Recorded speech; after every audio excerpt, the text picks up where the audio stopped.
Welcome to Off the Post. I'm Russ Cohen. We've got Anthony Mingione. And how are you? Doing okay today, Russ. How are you? Well, I mean, other than the smell of smoke in my Yeah. area, there's been some wildfires in Glassboro, so that's why. And Michael Jello, how are you? It's fall, the leaves have fallen, and it seems like they've fallen all on my driveway. Okay, it's an uplifting thought. Comes And with we territory. have David Dwork of the Hockey News on. David, how covers the Panthers. David, how are you? I'm okay. I'm just now realizing we've been talking for a few minutes. I'm just now realizing that you're wearing a Jets hoodie, and the fact that I haven't realized it to this point kind of shows me how I've just totally checked out of football season because my Dolphins are just as terrible. You know, I will cry a tear, a crocodile tear, if you want me to. No, I'm not asking for it. Look, dude, we hate each other's teams. It's all good. Yes. Like we enjoy suffering, so Yes. we're fine. See, Okay. David, I'm old enough to remember when the Dolphins for a decade beat the Bills every single time, to the point that there was a game they were up 9-7 and the kicker slipped on a 20-yard field goal and they lost 9-7. Now the tables are reversed because they can't beat the Bills. A 61-yard field goal last week is just I couldn't believe it because the guy sucks. The kicker for the Bills sucks. But And the Eagles could be 8-0, and one way or the other, we'll still figure out. Everybody could be. We'll still figure out something to kvetch about. So yeah. So David, let's talk about. I guess Panthers played the Flyers last night. We could talk about that game. Since you are what I would say a Flyers outsider. A, were you surprised that Matvei Michkov was benched, scratched? And B, what was the feeling like? I mean, I'm sure you spoke to other reporters. Was there surprise? Was there, especially when the shootout came, it'd been nice if they had Michkov. So I'm just curious what you felt about that. I was a little surprised. I get it. I get where Torts is coming from. We talked about this on my podcast, The Hockey Show, yesterday with my co-host Roy Bellamy. It's happened a lot down here with young guys coming up. We've talked, whether it was Paul Maurice or in the past, there's been Joel Quenneville, other guys that have come through. It's not like an unheard of idea to take a young guy who doesn't have the NHL experience and let him watch a game or two. Do I think it should have happened 15 games or whatever into the season where your team is in the middle of trying to avoid their season tanking before it even gets started? Like to me, when I was watching the Flyers yesterday, I was watching this emotionally charged team desperately trying to save their season. Right. And is that the time to rest arguably one of the best young players in the NHL right now? Maybe not. So yeah, I get why he did it. I don't get why he did it at the beginning of November with his team in the situation that it's in. David, I've been fortunate in the sense that I've seen the Panthers twice in the span of a little over 2 weeks in Buffalo. I think the NHL scheduler should be shot because I think it should be spread out a little bit and not load all 2 games against the Stanley Cup champions early in October. But I saw 2 different Panthers teams. The one with Spencer Knight in goal, without Tkachuk, without Barkov, and then the game that they won here with all 3 of them. What I was interested in was the Panthers defense. And we know they lost 2, significant players in Montour and OEL who stepped up last year, especially early in the season. How do you think their defense really has reacted now? They've replaced them with guys like Nate Schmidt. But what do you think of the Panthers defense so far? So far, it's been pretty solid, especially what you mentioned, the forwards that were out, whether Barkov was out for 8 games, Tkachuk missed 5 games. Thomas Nosek missed every game until a couple of games or until the Finland trip. He missed the first 11 games or whatever it was. So they were kind of starting on a back foot for a while. The defense has been incredibly consistent. And it's kind of amazing how you talk about guys they brought in a year ago, whether it was OEL came in. Nico Mikkola was new last year. Kulikov was new last year. Both of those guys were still here and they're playing really well in the systems. But then they bring in, you mentioned Nate Schmidt, who similarly to OEL hadn't really been, he had been up here for a while and then his game had fallen off. He's looked really good so far in this season. A kid named Uvis Balinskis, that's probably nobody has heard of, has been spectacular for the Panthers. They plucked him out of the Czech Extraliga about a year and a half ago, and they signed him. They signed him to his NHL deal, but he kind of chilled in Charlotte, the AHL last year, because they were very deep on the back line. Now he comes up this year. Not only has he been solid on defense, not only is he quarterbacking the top power play right now, but he's also, when they were super injured a couple weeks ago, he played forward for a couple of games. He played left wing, right wing, and defense all in one game at one point. And this is a guy who Paul Maurice is raving about. So they're really pleased with the back line right now. I didn't even mention Adam Boquist back there, who started the season quarterbacking the power play. The only reason he's out of the lineup right now is because Nate Schmidt has been playing so good, and the aforementioned love fest for Uvis Balinskis, which is totally justified. So even with all the turnover they had last year, they're in a really good spot. And I talk about it a lot, but credit to Bill Zito for understanding what this team needs, not just bringing in bodies, but bringing in the right bodies, bringing in guys that have no ego, that have good attitudes on the ice, that will do whatever they're told, and that fit into what Paul Maurice does on the ice. Dave, I wanted to ask you about the as much as we talk about the top end of the lineup with the Barkovs, the Reinharts, and the Verhaeghes and the Tkachuks. I was watching last night's game. I was truly impressed by the Lindell unit with Luosterainen and Boquist, how well they wheeled the puck in the zone. Philly was really, as fast as Philly was playing, they seemed like, especially in the offensive zone, they were in another gear. Like every opportunity, and the pucks were like wheeling tape to tape, down low. We talk so much about the top, the high end of the lineup, but talk about just about how important that third, those bottom units are to where Florida is right now. Yeah, I mean, as we've learned over the last few years, like depth is so key, particularly when you get into the late season months and into the playoffs. Paul Maurice was talking the other day about how he feels that even with all the turnover, that this forward group may be even better than last year. And a big part of that is Anton Lundell and Eetu Luosterainen taking that next step in their careers. And we've been talking about Anton Lundell for 4 seasons now. Mm-hmm. He's 23 years old. He's so young, and he's already an NHL veteran with like 30 games of Stanley Cup playoff experience, 2 trips to the final, and now he's starting to really step into this little baby Barkov role that we've kind of named him the last few years, watching some of the things he can do. He had a great move in the shootout last night that he just couldn't put over the goal line, going around Sam Ersson. That was really cool to see because the confidence is growing. So I think when you talk about the Panthers as a whole, that line is going to be so key to their success this year because Paul Maurice loves to roll 4 lines. They're very happy with the 4th line with AJ Greer, Thomas Nosek, and whether it's Jonah Dadovich, whoever they have. Rookie Mackie Semistevich has been very solid for a young rookie this year, keeping him nice and limited with 12, 13 minutes a game. But yeah, overall, it's just a great depth thing. And I think that Lundell line taking the next step, it really turns Florida's top 6 into a top 9 because matchup wise, they're fine putting that line out against anybody. Yeah, the only thing I'll add is I think people were surprised at the draft when they took him 12th. I ranked him 10th. Like I interviewed him that year. I saw him play that year. I saw great potential, and I know Bill Zito did, and it was just a smart draft pick, dude. I mean, that's really Bill knows Finland. Bill knows it very well. Yeah. And you got a young 2-way center that's been playing with men at 18 years old. That's a pretty good bet to take.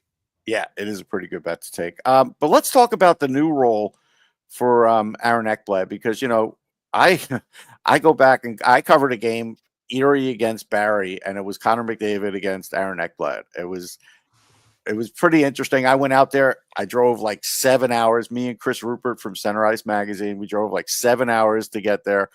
And it was worth it because I wanted to see Connor McDavid and I wanted to see Aaron Ekblad. I knew one was getting drafted and the next one would be drafted first the next year. So I knew it was 2 number 1s against each other. And, all these years later, it's interesting because Ekblad, I think, is having a really good career. Now, maybe he's not going to be the offensive player that he was going to be. Concussions, injuries may have changed that. But now it seems like they just wanted him to play a different role. And this is the best defense I've ever seen Aaron Ekblad play. So maybe you could talk about that. Interestingly, I don't think his defense has improved. He's always been such a great defender. It's just maybe wasn't talked about as much because his offensive game was there. He scored a lot of goals. He did a lot of power play time, and he got a lot of ice time. Now he's on the top defensive pairing with Gus Forsling, so he does see a lot of ice time, but not the numbers that he used to because he doesn't. I thought he used to intimidate more. I guess I'm seeing just better play. You know what I mean? He used to be an intimidator for sure. I think it was just because he was so aggressive with the puck, and that was the kind of the way that the Panthers played, especially early in his career, where they just wanted him to go because they took whatever offense they could get. Then the year they won the President's Trophy, it was rush, rush, rush, and that was definitely worked into Aaron Ekblad's offensive game. But now I think he's able to just focus on the defensive side of it, and he's got such great hands and such great hockey IQ that some of the little moves he makes in the defensive zone get totally overlooked. They happen really fast. But no, I'm a big Aaron Ekblad fan, particularly for his defense, as my cat joins the show here. Mine sometimes joins too. So it's all good. She's resident cat for Off the Post, Anna. She'll make an appearance. Excellent. No, but honestly, I'm curious to see how it plays out going forward with Ekblad, just as you guys know, him and Sam Bennett, both UFA coming up. Yeah. And Ekblad, has made no secret that he wants to stay here. And the way he plays at his age, he's still just getting into his prime years. He's just getting into, he's a couple years away from being 30. So I think the fact that his offensive game isn't what it used to be, just in terms of what they ask him to do, I think that's a reason maybe you don't look at him the same way. But skill-wise, it's all still there. David, I'll touch on the player that you just mentioned in Sam Bennett. I know that he's in the final year of his deal. He's making a little over $4 million. He's a playoff type performer. He is a pain in the ass. He's physical. He can play center. He can play wing. I know for a fact that even though that they can't say it publicly because of tampering purposes, that his former GM, the guy who drafted him in Calgary, Brad Treliving, is probably drooling over the possibility of bringing him to Toronto if he gets to free agency. But I seriously doubt whether he does, because a lot of people decide to stay in Florida and take a little less because of the state tax situation. Where do you think this goes with Sam Bennett? I think he ends up staying. I think you kind of, as you alluded, what they've built here in South Florida, it's very unique in that we don't really see it that much, not just in hockey, but in sports, where you get such a collection of players that are in such a talented team, and they're all willing to take a little bit less and to keep the band together and to keep building up the depth. And it's a really cool situation. I know everybody like, the Florida no state income tax. I mean, yeah, it helps, but that's not new. It's not like it's a new development here in South. It's been around forever. So the fact that there's finally somebody down here that had the wherewithal to take advantage of that and build this team, credit goes to where it should be. I think Sam Bennett sticks around. I wouldn't be surprised to see him get a deal in the same range of Carter Verhaeghe. Maybe not a full 8 years, but certainly 6-7, I would think is what, you keep him around for that. Maybe in the $6-7 million range, certainly a pay increase for what he signed when he first came here, because he's proven in this system, again, in these systems, he's a guy that just excels. He's so fast. He's tenacious. He's physical. He's got great hand. People forget this guy was a top 3 draft pick or whatever it was. Can he do more than one pull-up now, you think? I will not ask him. If you've seen Sam Bennett, extremely sore subject. Let's not go there. No, I'm just kidding, because he will kill you. He'll hit you in the jaw, man. I wouldn't ask him either. There's a reason that Sam Bennett fights so rarely, but if you look up Sam Bennett fights, there's a reason. Nobody wants to fight Sam Bennett. That dude is scary strong. Yes, I always said this about I will say this about Sam, is that Sam, everybody's worried about him getting the obviously the pull-ups. I would say lower body wise, leg power wise, he could probably easily do lift himself up on a curl with his lower body strength. So David, I'm not counting Sam Bennett in the gym. Yeah, I would not count against them at all. David, you had obviously a front row seat for one of the most monumental Stanley Cup finals I think we've seen in recent memory. And it's been interesting. I remember getting to the end of that final and thinking to myself, there's always that after effect going into the next season of either the champion trying to, obviously having the motivation, but trying to kind of figure things out going into the new year. And then you've got the team that loses, having to deal with, also having to deal with a potential hangover effect. So wanted you to kind of sort of compare after what happened, how were you at all surprised at this start from Florida, and then compare it to what's happened with the Oilers for their start? I think it's kind of a two-sided answer with a yes and a no, just because the area that I'm surprised has got nothing to do with the team or how they play. That I'm not surprised about, that they continued that consistent level, that they just continue to go out there and play their style. That doesn't surprise me at all. That's kind of why this team is built for. Where the surprise comes in is the unknown of such turnover, a lot of new players. You didn't know how exactly it was going to gel. And I wax poetical about Bill Zito being great and picking players, and that's gotten a lot better over the last couple of months because he did it again this offseason. Whether you're talking about AJ Greer coming in and playing so well, there's just it clicks. The Boatwest brothers, whether it's forward defense, they're both come in, they both play the style very well. I'm not surprised, and I feel like I'm just kind of like a Panthers stan right now because I've had so much positivity to exude during this interview, but I don't really have anything negative to talk about right now. And you know, the start that they've had, they're 11-3-1 now. It's pretty awesome when you consider that they've done it with a lot of turnover. When you've done it without key players, Barkov, Tkachuk, they all missed time. Nosek, he's just starting to play his first games. It's pretty awesome the way they've started the year. And when you compare that to an Edmonton Oilers team that's in a similar situation to what Florida was in a year ago right now, where they got this close, they got even closer than Florida in 23. And to see them struggling the way they are, it's disheartening. I was hoping that we'd get, maybe a final rematch just because of how much fun that was, how much talent is on that Edmonton roster. I mean, the West is awesome this year with Dallas and Winnipeg, and there's a lot of fun happening out there. But, it's not easy. And now Florida's done it 2 years in a row where they've bounced back from a deep playoff run and shown really no ill effects the next year. You wonder if it's going to eventually catch up to them. I don't know if that ever became a reason why. Did Tampa have a reason that they stopped going to Stanley Cup? They went 3 in a row. They won 2 in a row. There's something to be said for that, though. I always say that there is a build. There is an injury factor. I think it happened with Vasilevsky for sure. So we'll see how Florida kind of navigates that. I will say that they put a lot of time and attention into their recovery and to taking care of their players. That's something that it goes into their travel.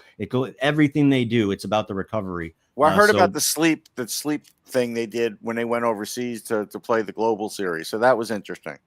Yeah, they put a lot of thought into the off-ice stuff as well. So I think you're asking about it. I'm sure they've been talking about it. They've been planning for it. And, it's just a matter of we'll see how they play it out. Yeah, David, last question. Some people seem surprised at Sam Reinhart. I'm not surprised only because I felt like in his draft he was the smartest player. I think the issues were the Sabres rushed him. That's one. Coming in the league at 20 wasn't great.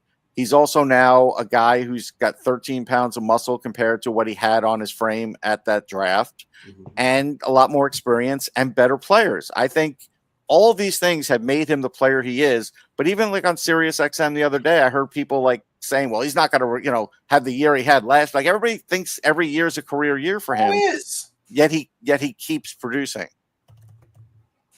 You touched on the intelligence.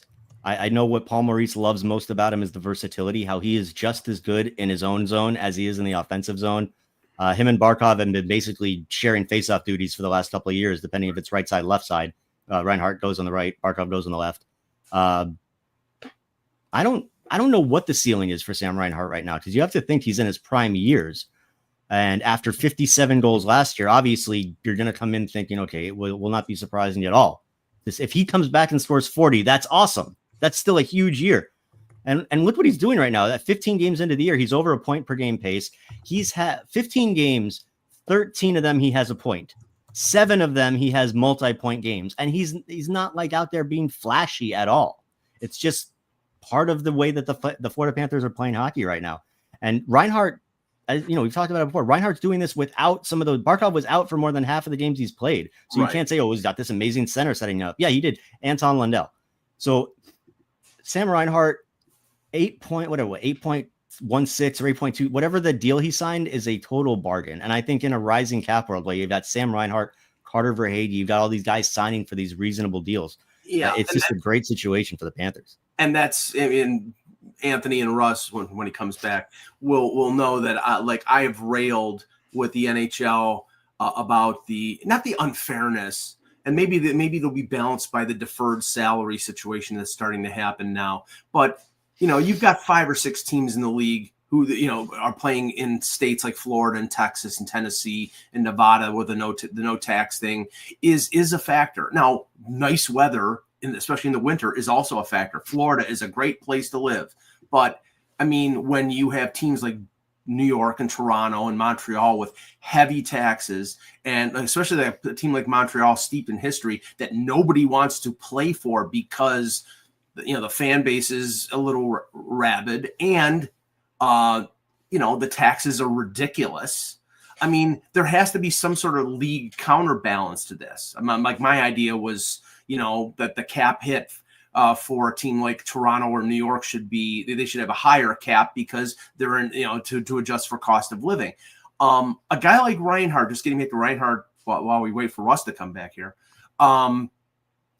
in Buffalo, I don't know if he was rushed because he went back to junior in his draft year, but Buffalo has been a terrible team for a decade. So they sort of had to rush him. It was they've been the Edmonton Oilers of the East, David. They've rushed their young players.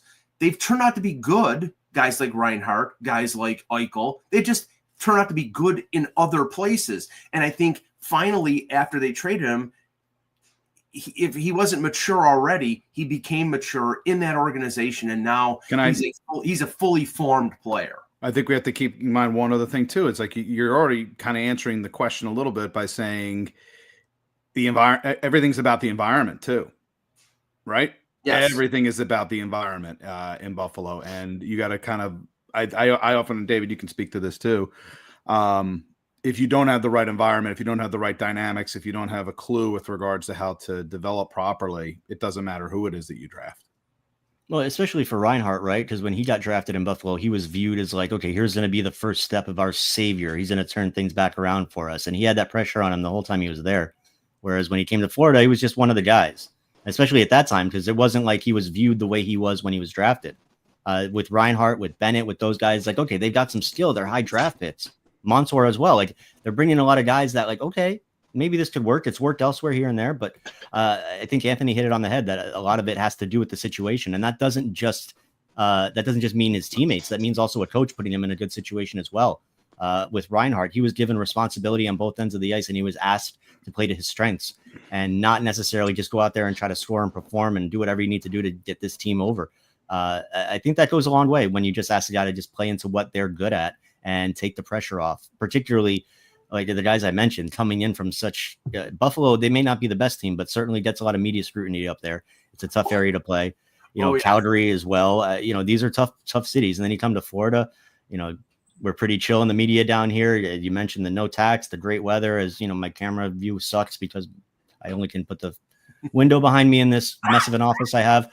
But look, my brain just always goes back to Bill Zito. Bringing in guys, great deals, signing them to great deals, and it just works.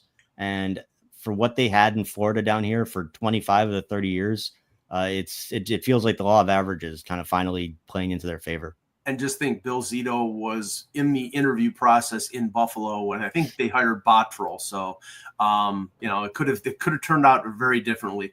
David, thank you for joining the show. We really appreciate it. I would suggest everybody reads his stuff at the Hockey News. He covers the Florida Panthers, as you know, from what we've just been discussing the last 22 minutes. David, thank you for joining us on a Sunday. We really appreciate it. No problem. Anytime. All right. Thanks, David.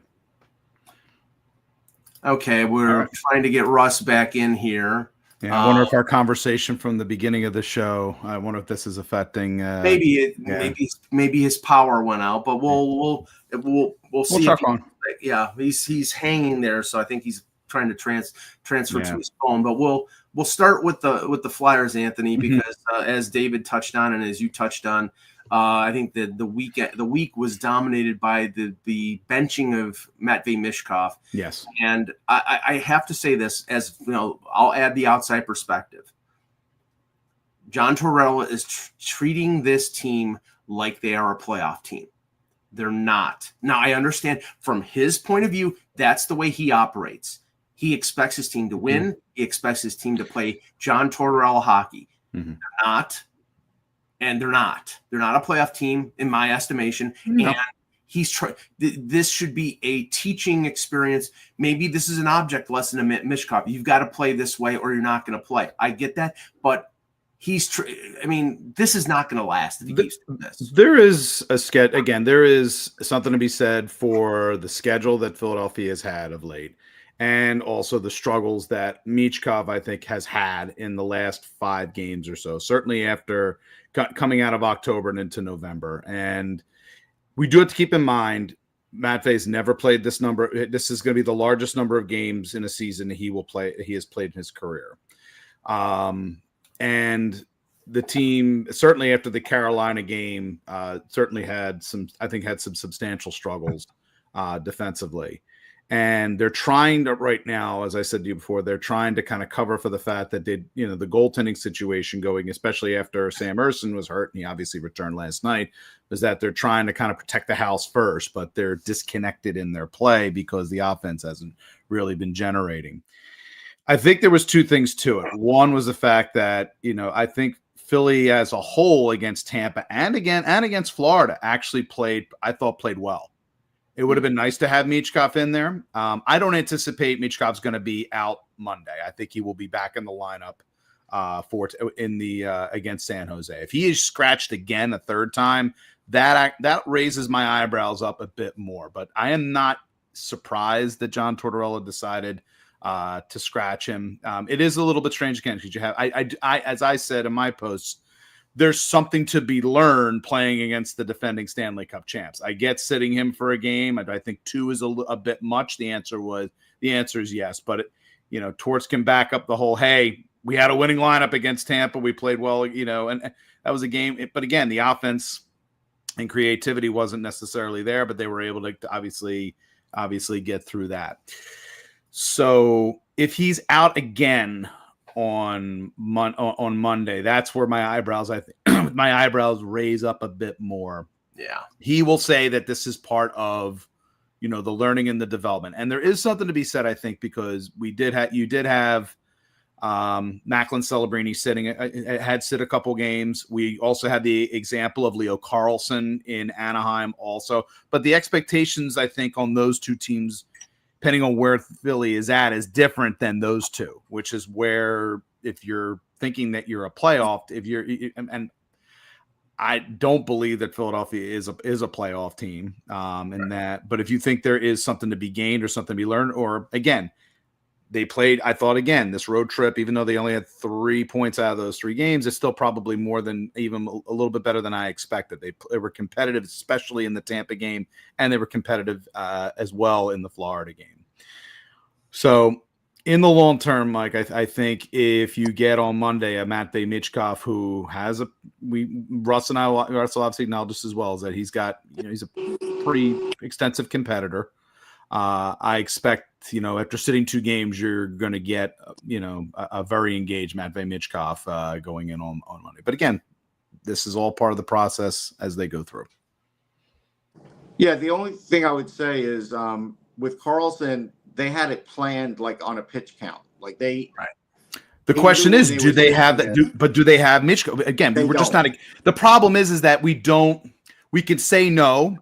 It also is whether or not the coach and the management also have sort of are quiet, have made that decision, or they noticed that they didn't have him on a pitch count. They're like, his plays, he's starting to struggle. He's starting to scuffle. Maybe we need to give him a game here or 2 to sit, kind of reset, refocus, and then come back in and be ready against San Jose. That being said, Russ, let me finish. 1 game I get. Tampa sitting in for 1 game, I was like, okay, I get that. 2, I think, was definitely pushing it. Yeah, I'm just saying it's been done in reverse. Like, basically, it should have been harder for him to start the season playing a full 2-way game. Instead, they let him play his game for the first 9-10 games, and he was a point-a-game player. Then they started losing. But hold on. Yeah. But then they started losing, and then they sat him. So it's like it's not exactly a planned event here. That's my problem with it. Yeah, and you whetted the fans' appetites for Michkov in terms of, oh my God, this guy's got star potential, and now you're scratching him. But you scratched him too. Here's the thing, though, and this is a little bit jaded on my part. They made sure to do this scratching on the road and not at home. So now, again, that's the reason why I'm saying on Monday, if he's scratched for the 3rd straight game, then then there's a fire here that has to be answered for. If you're sitting in for 3 games, because he learns nothing is going to be learned by him sitting 3 games. 2 is pushing it to begin with. 3, then the management has to be answerable to the fan base who are showing up and are paying their hard-earned dollars. They want to see him. Yep, that's fair. So, Ross, so we touched on the Flyers. Let's talk about the Rangers. They shut out the Red Wings 4-0. Bouncing back from, I'm ready to watch a really entertaining game between them and the Sabres. And the Sabres jumped on them. I think it was 25 seconds into the first period, and then it was 1-0 through 20 minutes, and then the Sabres scored 4 goals and Chase Shesterkin. Yeah. I don't know if it's something the Sabres maybe work themselves up into a lather every time they go to MSG because they really play the Rangers. I think they do. Tough. I think there's something to that. I think there's also something that people may not want to admit, but I think possibly Shesterkin talking contract in season is not ideal. I think Cole felt that way too. And so I think that's part of it too. So yesterday, Jonathan Quick comes in, he does what Jonathan Quick does. That's Russ is dealing with power issues and cell issues right now in beautiful suburban New Jersey. Yes. But every team has bad games, and I remember the Sabres going to MSG last year, Anthony, and handing it to the Rangers, and they handed it to them this time around. And I'll just transition until Russ comes back to the Sabres. Yes. You have I referred to them as they're the Six Flags Sabres, roller coaster city. They lose 3, they win 3, they lose 3. They're on a 3-game winning streak right now. They're scoring goals. They're playing a little better two-way hockey. Yeah. I think the main reason, or one of the main reasons, they're winning now is they're getting consistent goaltending out of Luukkonen. And I wrote about this with the Hockey News yesterday, and I want to get your thoughts on this. Mm-hmm. Now Luukkonen, they played 15 games. Luukkonen started 11. Levi hasn't played badly, but the problem is he's a 22-year-old goaltender who's got options to go to the American Hockey League, and he's played 4 games. And his save percentage is in the 870s. His goals against is close to 4. He's not getting regular work. Now, the Anaheim situation, James Reimer was picked up on waivers by the Ducks at the beginning of the season because John Gibson had an appendectomy. Gibson was activated on Friday. They haven't placed Reimer on waivers yet, but the possibility is there that he's placed on waivers. And the Sabres would have the ability to reclaim him and deposit him directly to AHL Rochester. But my thought is they could reclaim him and put Levi in Rochester. That would be my play. That would be my play because Levi needs to start regularly. He just does. For him to be able to round his game, as much as we've talked about in past shows about he doesn't want to do, he would prefer not having to do that. The fact of the matter is, you do not have a pathway to regular ice time right now on the big club. You have to play. You're still young. Goaltenders, we always acknowledge the fact, a lot of cases, take the longest of any position in the NHL to develop. It is better for him to be on the bus in Rochester to be getting those regular games in. So when Reimer returns, you give Reimer maybe a game just as a quick recovery stop just to get himself reacclimated again. And then my opinion is you call Reimer up immediately and you send Levi to Rochester. That is the absolute play here. That if Buffalo is able to is able to reclaim Reimer, that's what they should do. And I think that was that's Mike. I think that was somewhat, to me, that would have always been the best plan for Levi's development, for Reimer, who to obviously be in the NHL in a role that I think is befitting at this point of his career as a guy who can come in and is used to playing the relief role, in this case behind a starter. So the thing is, and nobody's saying it, nobody will, but last year when Levi was sent to Rochester in January and they gave the starting job to Luukkonen. Luukkonen was the better of the two goalies. He was playing better. He's got more experience, and he took the ball and ran with it. And Levi played really well in Rochester. And Levi was on board with going down to Rochester. He knew he wasn't going to get a ton of work in Buffalo. And he's like, okay, I'll go down for the last third of the season and hopefully make a run in the Calder Cup playoffs. And it's good for my development. There was nothing. There were hints of like, well, maybe Levi should get sent to Rochester and he can play, and Reimer should be the backup until Reimer got claimed on waivers. It was just whispers. And every time they were asked about it, it was like, oh no, there's gonna be enough work for both goaltenders. So I don't know whether it's like Levi saying I'm not going because he has to go where he's No, of course not. He's not that point. I mean, remember the talk was that they promised he would stay in the NHL when he signed his entry level contract coming out of Northeastern. And that was like, okay, you're going to get an opportunity. And he played 7 games at the end of the year. Okay, you can't make promises to players if they're not performing. And what's best for him is to get work either in the NHL or the AHL. And the way Luukkonen's playing right now, he's not going to get regular work in the NHL. And as well he shouldn't. You need, especially if your team with playoff aspirations as the Sabres have right now.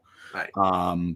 That starting a 22-year-old goaltender, unless you are faced with an injury to UPL, is not an option. So you needed to be kind of, and if that was sort of the motivating thing for him to sign he always had to sign his ELC anyway, but if that was the impetus that pushed him over the top, and now he's not getting it, it's like, well, this is part. You also have to kind of say to him that this is part of the business here, and you need to play, and better for you to be playing, in the A and developing yourself as a goaltender.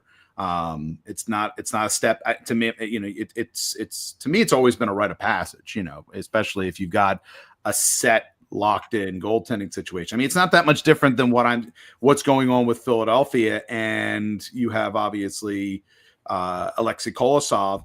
He came up because, again, there was the necessity of it. It was also Fedotov was obviously struggling. Fedotov obviously, now it's going to be very interesting for Philly because Fedotov actually has given them a good start. Can he give them, if he starts giving them consistent, NHL quality level play, right? Kolosov's also going to be faced with a very similar situation to Levi, where he's going to probably have to go back to Lehigh, and then we get to see what's going to happen potentially if he decides he wants to go all the way back to Mintz. But at least Buffalo doesn't have to deal with that complication. No, Rochester's much better than Mintz. But I'll just finishing. You ever visited Mintz? How would you know? No, I don't. But I visited Rochester, and it's not a bad town. I'll just finish off with a brief note on the Leafs. All they had to do was get rid of that guy 34, and their power play just started scoring like crazy. It's weird. No, and it's hilarious. It's hilarious. No, but their record without Austin Matthews, and he's been out. It's not a serious injury. He skated on Saturday. He could be back on Tuesday, but I think they're just being careful. And they're playing Ottawa on Tuesday, and we know Ottawa with their cheap shot antics, so they'll probably try to run the guy in the first game back. I'm sure Ridley Gregg would love to make himself public enemy number 1 in Toronto, like he did with the whole slapping the slap shot into the empty net. But their power play has been fantastic. They've overcompensated. They have a great record when Matthews is never in the lineup. They've sort of overcompensated. The power play has been great. They've gotten really good goaltending from Stolarz and from Joseph Wall in victories over Boston, Detroit, and Montreal. The one concern, and I'm sort of glad Russ is not here for this, but Max Pacioretty went down yesterday. I immediately thought, as soon as I saw the injury to Pacioretty, I was like, yeah. But it didn't look like a recurrence of the Achilles. He was grabbing upper buttocks, lower the back of the flexor maybe. So it could be a hamstring. Mm-hmm. But he skated off the ice gingerly and then was helped to the the locker room. So we're not going to know any extent on it probably until tomorrow. I mean, he's played really well, Anthony. So I'm hoping it's not a long term. I just kind of add to that is just it's an interesting dynamic when a player. I mean, let's face it, at the end of the day, Austin Matthews there's a gravity to him. Sure. And I think it's sometimes players on his own team, because as good as talent laden offensively as the Toronto Maple Leafs are, he's in many ways, he's the gravitational force, the sun, so to speak, in the system. But it's interesting when he's not available. The other players, I think, now know they can't stand around waiting for Austin to perform magic for them if they feel like they're necessary. Because if I don't have such a good name, Austin will pull us through.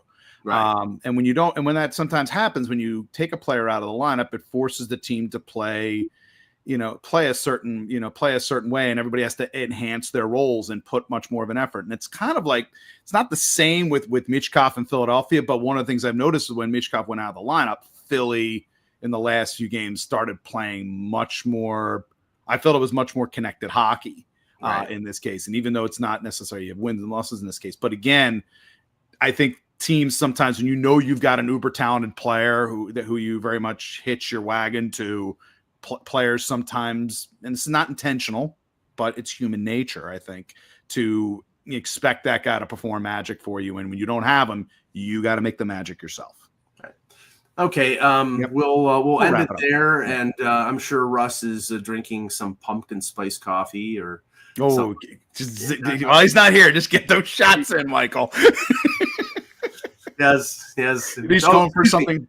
Well, he has no power, so right now it would be cold. So maybe he's got something peppermint bark or something like that he's drinking right now. Yes. I don't know if he's what he's using for if he's well, his power's out, but his gas is probably. He's heating it with a can of Sterno and. So that's it for Off the Post. We'll talk to everyone on Wednesday. Take care, everybody.